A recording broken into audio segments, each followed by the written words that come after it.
Boa noite, que a paz e a presença de Jesus esteja sobre a sua casa, né, a sua família.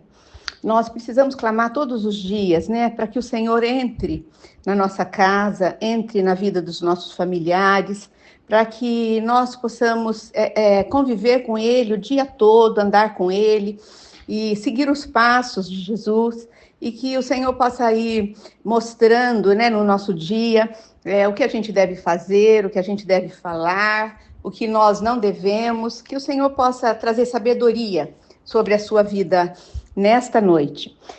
Eu queria estudar com vocês hoje, nós ainda estamos, né, na primeira carta de Pedro, capítulo 2, versículo 1.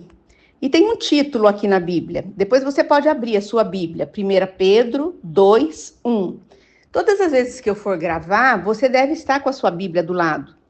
Porque quando eu digo a referência bíblica, você pode abrir, marcar, grifar a sua Bíblia, tá bom? Versículo 1 diz assim: Despojai-vos, portanto, de toda maldade, e de todo dolo, e hipocrisia, e inveja, e de toda sorte de maledicência. Aqui, o Senhor Jesus está nos ensinando, né, através da vida do apóstolo Pedro, que nós devemos nos despojar. Despojar é deixar para trás, é não continuar fazendo o que a gente fazia. E é uma ação voluntária, né? Não tem como alguém fazer isso por nós. Nós temos que ter essa ação voluntária. Porque se nós aceitarmos isso, de deixar para trás toda a maldade, toda a hipocrisia, toda a inveja, toda a maledicência, nós estamos entrando, né, para uma nova vida de regeneração. Você concorda comigo? O versículo 2 tem agora um ensinamento, né? O segundo ensinamento. O primeiro é despojando, deixando para trás. O segundo é deseje ardentemente, como criança recém-nascida, o genuíno leite espiritual, para que por ele vos seja dado crescimento para a salvação. Vamos entender esse versículo? Ele fala o seguinte: deseje, quer dizer queira, toma essa atitude de querer ardentemente o leite espiritual. Nós vivemos, né, numa época de tantos afazeres, tantas correrias, que nós desejamos ardentemente as coisas que são passageiras. Você concorda comigo? Você deseja ardentemente aumentar o seu salário, você deseja ardentemente modificar as suas coisas, ter novas conquistas. Mas essa palavra, ela vem falar para o seu espírito. Está falando que você deve desejar ardentemente o alimento espiritual, o leite espiritual. Então, você deve desejar, querer, ter prazer em ouvir a palavra, em orar, em falar com Deus. Versículo 3. Se é que já tendes a experiência de que o Senhor é bondoso. Você já tem? Eu pergunto para você. Você já experimentou da bondade do Senhor? Aquela vez, aquele dia, aquela experiência difícil que você estava passando e que você achava que não ia ter solução, que você não ia conseguir. E no final, o Senhor te ajudou, o Senhor te fortaleceu. Então você conhece que o Senhor é bom, que Ele é bondoso. O versículo 4. Chegando-vos para Ele, a pedra que vive, rejeitada sim pelos homens, mas para Deus eleita e preciosa. Olha aqui, outro ensinamento, o terceiro. O primeiro é despojando, né, de todo mal. Segundo, desejando ardentemente o leite espiritual, o alimento espiritual. E terceiro ensinamento, chegando-vos para Ele, a pedra que vive. Quem é a pedra que vive? Que foi rejeitada pelos homens, pelos judeus, pelo seu próprio povo? Jesus. Jesus é a pedra que foi rejeitada pelos homens, mas para Deus, Jesus é eleito. A pedra é eleita, a pedra preciosa. Nós devemos nos achegar a Ele. Quanto tempo você tem gasto na presença do Senhor Jesus?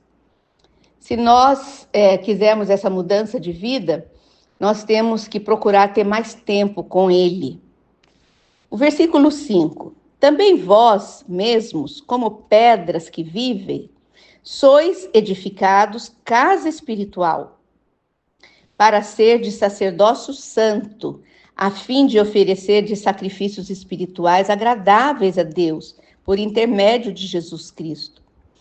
Esse versículo está nos ensinando que nós também somos pedras vivas, né? E nós somos edificados por Deus, casa espiritual, para sermos um povo separado, para sermos um povo que é sacerdócio de Deus. Você não vive por acaso, você vive para ser povo de Deus. Ele te escolheu, ele te chamou, ele quer fazer da sua casa, do seu corpo, a casa espiritual, a morada do Espírito Santo. Você entende isso? Versículo 6. Pois isso está na Bíblia. Eis que põe em Sião uma pedra angular, eleita, preciosa. E quem nela crer não será de modo algum envergonhado. Que ensinamento maravilhoso. O Senhor, Deus está dizendo que ele coloca uma pedra angular eleita e preciosa, que é Jesus Cristo. E quem crer nessa pedra preciosa, que é Jesus, não será envergonhado. Nós precisamos entender que Jesus na nossa vida é a nossa vitória, é a nossa conquista, né? Com ele nós seremos honrados, glorificados com ele. Versículo 7, terminando. Para vós outros, portanto, os que credes, é a preciosidade. Mas para os descrentes, a pedra que os construtores rejeitaram, essa veio a ser a pedra principal e angular. Está dizendo que muitos, eles desprezam Jesus. Mas aqueles que o aceitam, ele se torna a nossa pedra angular. O que é pedra angular? É aquela pedra que nas construções antigas, elas eram colocadas no ângulo das casas, porque não existia ferragem, e a casa subia, né, com esse alicerce das pedras angulares. E na sua vida, para você ter uma casa estruturada, um lar estruturado, que não venha a ser destruído, que não venha a ser derrubado, você precisa colocar a tua vida na pedra angular que é Jesus Cristo. Amém? Vamos orar? Senhor, te agradecemos por essa palavra de ensinamento, palavra que nos leva a refletir e a pensar sobre as nossas vidas, que nós possamos eleger Jesus como a nossa pedra angular, como o Deus que sustenta a nossa vida, a nossa casa, a nossa família. Pai, abençoa a todos que estão ouvindo esta mensagem. Eu não sei como eles estão agora, mas o Senhor que consegue enxergar o oculto, o profundo, o coração, os sentimentos, o sofrimento, o Senhor pode cuidar de cada um deles, é o que eu te peço nesta noite. Fica sempre conosco, Pai, derrama a tua bênção sobre as nossas famílias. Oramos assim em nome de Jesus. Amém. Boa noite, até amanhã nesse mesmo horário.